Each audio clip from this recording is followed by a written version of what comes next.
Mirë se erdhët në Rrezë e Diellit, siç e shihni, tryeza jonë është plot me bimë, lule, të cilat na vinë prej natyrës tonë të mrekullueshme, sepse vetë natyra prej shekush ka qenë farmacia e parë e njerëzimit dhe vazhdon të jetë për mbështetjen e shëndetit tonë, ndërsa sot kemi zgjedhur të flasim për mifletçin ose për një lule shumë të veçantë që njihet për vetitë e saj kuruese dhe kombinuar me lule dhe bimë të tjera sigurisht na ndihmojnë për shumë gjendje shëndetësore. Quhet bishtamithi ose një mifletçi. Mirë se erdhët, doktor, për të folur më shumë rreth bishtamithit ose populli siç e njeh ndryshe, lule gjiza. Bari pezmit, lulja e gjizës, bari i dhëmballës, pra populli sipas vetive të saj kurative i ka vendosur një emërtim. Ndërsa emri i saj shkencor është Achillea millefolium, për faktin se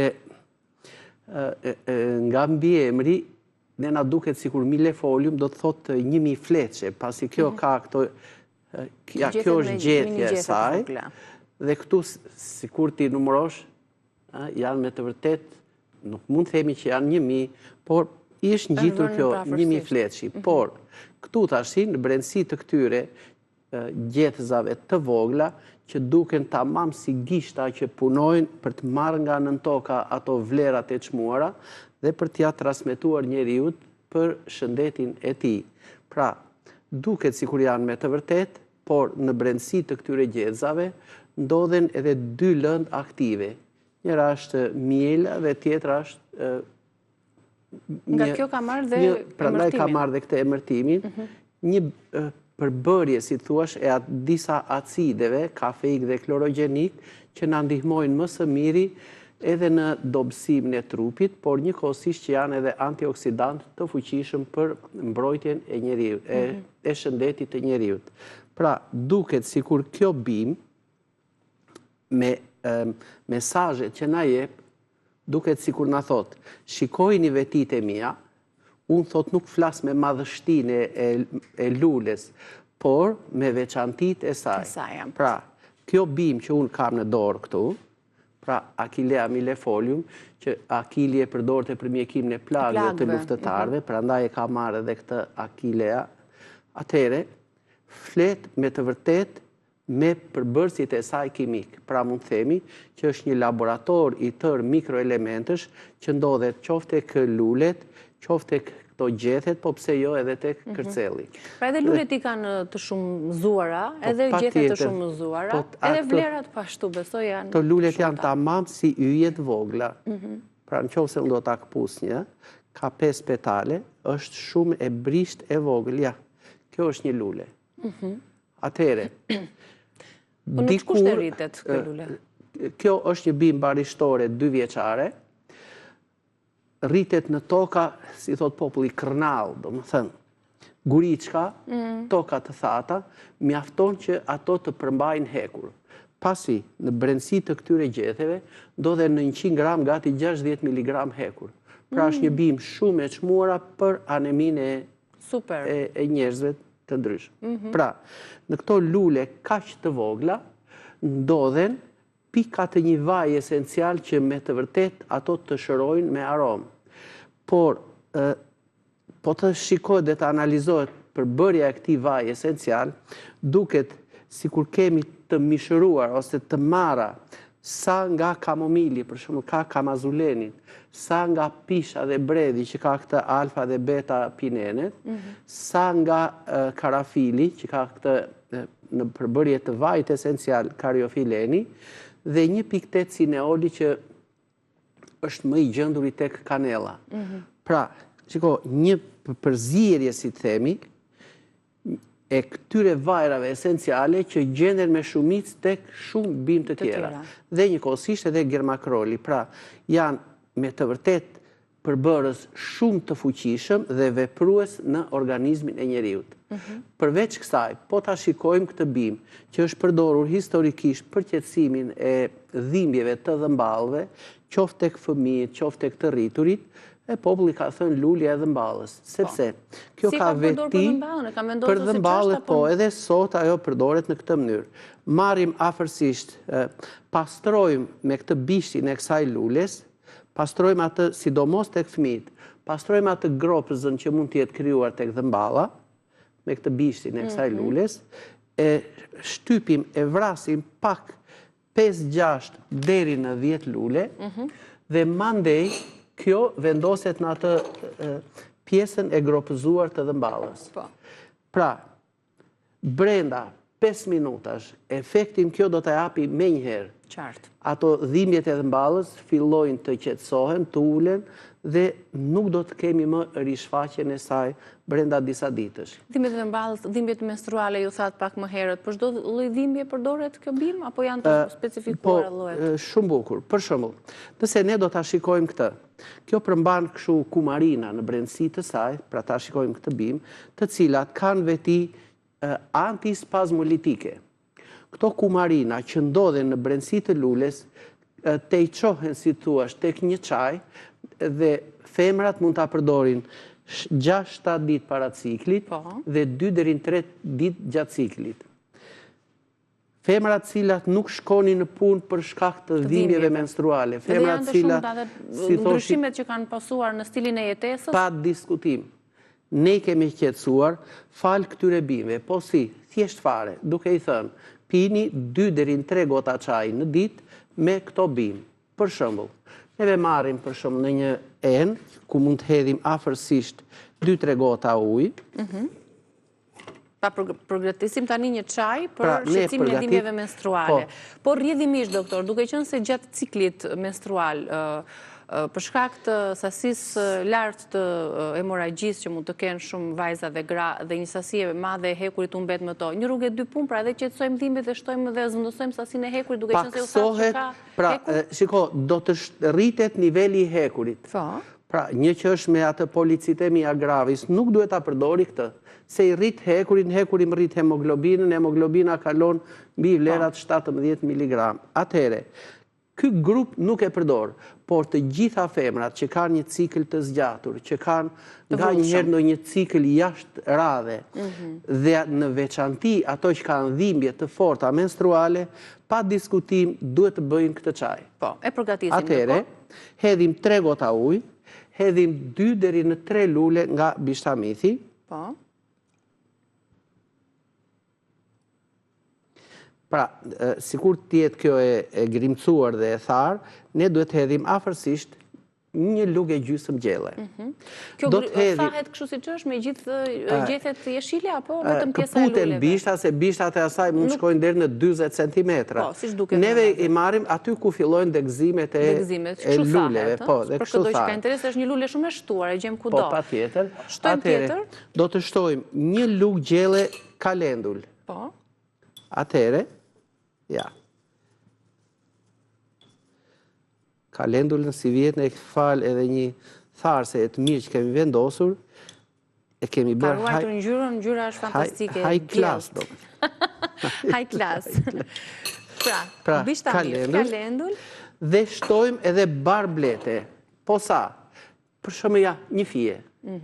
Kjo është e mirë, është me ata aromën e limonit, ngjyra e saj është nga e bardhë deri në të verdhë. Po të thahet kjo dhe të mblidhet, afërsisht bëhet një lugë gjelle.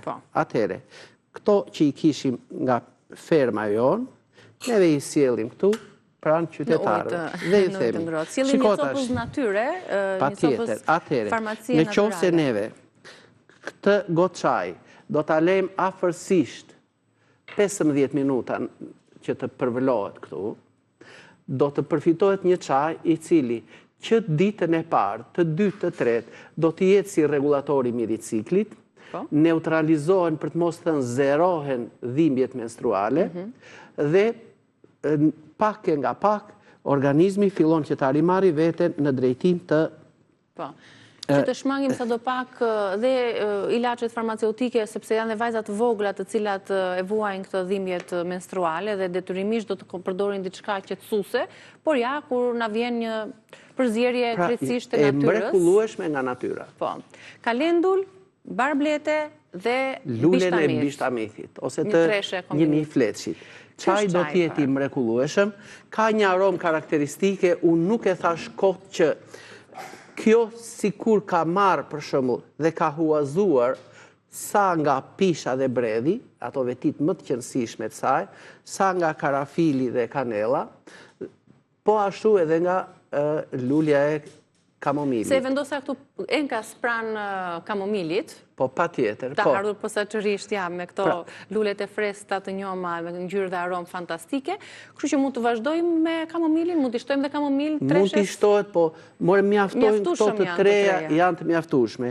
Tek e fundit, mjafton vetëm çaj me lulen e bishtamithit dhe vajzat që kanë dhimbje të forta menstruale do të zgjidhin problemin. Kjo është e padiskutuar. Pra e gjeni në disa emra, bari pezmit, bishtamith, mi fletshi, siç e bari dhëmballës, lulja e gjizës që është kështu e bardhë e bukur, po dikush tha, kjo lulja tha, me të vërtetë tha, sikur na kujton atë doktorin e natyrës, tha, të veshur me bluzën e bardhë, tha, dhe është ai misionari për shërimin e smundjeve. Siç është vetë natyra prej shekujsh. E tashin le të ecim më tutje. Në brendësi të kësaj bime, nuk ndodhen vetëm ato vajrat esenciale dhe ato flavonoide që ne i përmendim dhe acidet, por ndodhen edhe taninet. Taninet kanë veti rrudhse astrigente që do të thotë mbyllin plag. Atëre, përse është përdorur, përse është shfrytzuar kjo veti kaq e mirë e këtyre bimëve?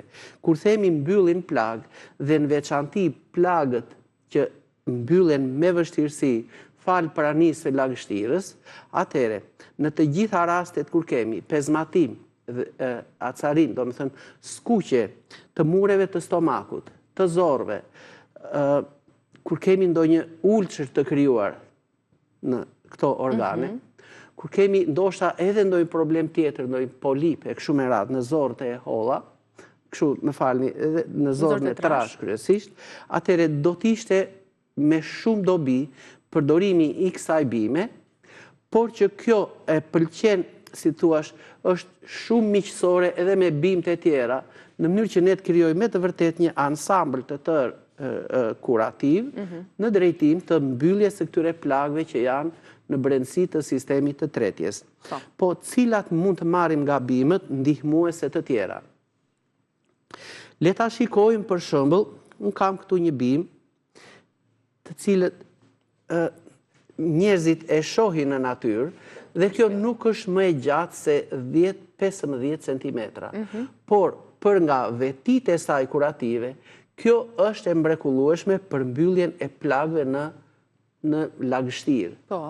Si thuash, nëse mbajmë një dorë për shumë gjatë kohës në ujë, është e mira që neve këto të dy bimë t'i përdorim së bashku në mbylljen dhe në shërimin e asaj plagë. Po kështu edhe në zorën e trash. Me çfarë mundet që ta shoqërojmë prap tjetër kështu? Këto të dy bimë. Atëhere, nëse do të marrim për shembull, shiko, le ta heqim këtë kullesen që bimët edhe të na duken. Pra të hedhim lulen e bishtamithit. Flasim për një çaj ditor, 3 gota ujë. Hedhim këto lulet, shtojmë barin e majasillit. Mund ta gjejmë edhe me këtë emër në internet, po mund ta gjejmë edhe me emri latinisht Teucrium polyherba. Pra i hedhim edhe këto në gotën e çajit, që të dyja këto fal tanineve kanë veti të rrudhosin, të mbyllin plag në brendësi. Patjetër, për polipe do ta shoqërojmë këtë çajin detyrimisht edhe me hudhra. Nga 2 thelpinj hudhra në ditë ose nga 3.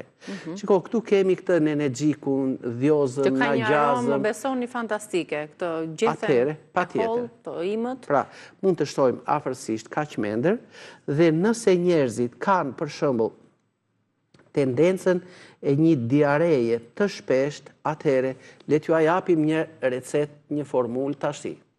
Nuk diskutohet që funksionon mrekullisht mirë. Pra, ky është origani i bardhë, ose origani herakleoticum, që ka veti rrudhse dhe është antimikotik dhe antibakterial. Atëhere, të gjitha ato fitokimikatet që ndodheshin te bishtamith janë edhe antiinflamator, edhe antimikotik, edhe antibakterial, edhe antiviral. Atëhere, mund të shtojmë një deg rigoni ose një lugë gjelle, po jo me majt të sheshtë. Pra, i fusim këto bimët këtu në brendësi të kësaj, shkurtimisht ne kemi vendosur bim që kanë tanine, që të rrudhosin plagët, bim që me largojnë gazrat nga zorët, si që është kjo mendra që neve futëm, mund të shtojmë edhe kamomili nëse kemi, dhe ndoshta edhe pak kalendull. Por, si kur të mbahemi thjesht vetëm me këto 3-4 bim, që ne vendosëm këtu, kemi vendosur në organizëm një regulator të mrekullueshëm për sistemin e tretjes. Dhe pak e nga pak, ky organizëm do të filloj që të pësoj atë rigjenerimin e tij në ndihmes të veçantë në rigjenerim, në japin edhe polisaharidet që ndodhen jo vetëm tek lulja e bishtamithit, po tek lulja e bishtamithit ajo ëmbëlsia e saj nxit që rritë rezistencën e organizmit dhe ndihmon që organizmi të filloj të rigjenerohet. Kjo zihet për disa minuta, apo mund të alëm dhe në ujë të vakët, si që kemi vendosur ne dhe për disa minuta lëshohen? Ne kemi sa për efekt studio e këtu, por në shtëpi neve mund të japim një val deri në 2 minuta. Që të mos humbasin dhe shumë vlera që përmendëm. Atëre, mirë është për shembull që të vendoset kapaku në mënyrë që këto avujt, por ne thamë nuk do t'i hedhim tek filtri bimët, por jashtë tia që të duken, t'jenë të dukshme. Pra, me këto pak bim mjekësore, neve përfitojmë një qetësim shumë të mirë të sistemit nervor. Po të vazhdojmë tutje në përbërësit e këtyre bimëve, gjejmë një kompleks të tërë të vitaminave, sidomos B1, B2, B3, B6 dhe B8. Kompleksin e B-s. Pra, kjo B kompleks më ndihmon në veçanti për qetësimin e sistemit nervor. Kështu që, në rastet kur kemi, sidomos regulatoret fillojnë që nga sistemi tretjes dhe deri tek sistemi nervor.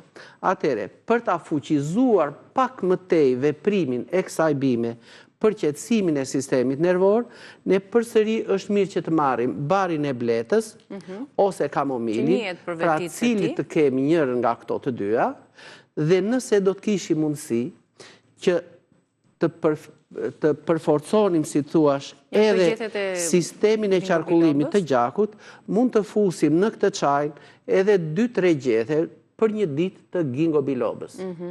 Fantastike kombinimi, jam shumë e sigur që ka edhe shumë veti të tjera kjo bim, që duket shumë e rëndomt në ato zonat, si që tha dhe doktori që sta pretmendja që mund të prodhohen bim të tilla kaq të fuqishme dhe kaq me shumë vlera. Mi fletshi, mi vepruese, mi kuruese, duhet thënë pastaj për shumë gjëra të tjera shëndetësore. Si thua, deri në lartësi 1800 metra mbi nivelin e detit. Pra, me këtë zonjën Filloreta Prifti, kemi qenë në Kolonjë, gati në rrëzën e malit të Gramozit, dhe po dje neve mblodhëm, si thuash, edhe këtë barin e Majasilit, e këto mendrat e barin e Bletës, gati në buzën e detit. Pra, shiko çfarë vertikaliteti kanë bimët. Atë e gjetëm që në kodrat në lartësin 500-600 metra, deri në gati 2000 metra, ndërsa këto të tjera duke filluar që 50 metra mbi nivelin e detit dhe deri në 1000 metra. Që do të thotë, të gjithë njerëzit, këto bim i shkel me këmbë dhe pse duhet bëhet operacion nga sistemi tretjes, nga zora e trash, kur ne këto i shkeli me këmbë. Da jemi këtu për t'ju mësuar vlerat që kanë këto bim në rëndonë. Nëse do bëhet ai çaj dhe me ginkgo bilobën, atëherë ky çaj do të na japi me të vërtet një qetësim të sistemit nervor dhe një gjumë të qetë. Qartë. Faleminderit shumë, doktor, për informacionet që përcollëm sot rreth mifleçit apo bishtamithit. Faleminderit dhe juve që na ndoqët. Edhe një herë i keni në YouTube çajrat që u përgatitën sot. Kalofshi ditë të bukur, nesër përsëri me Reze Dielli.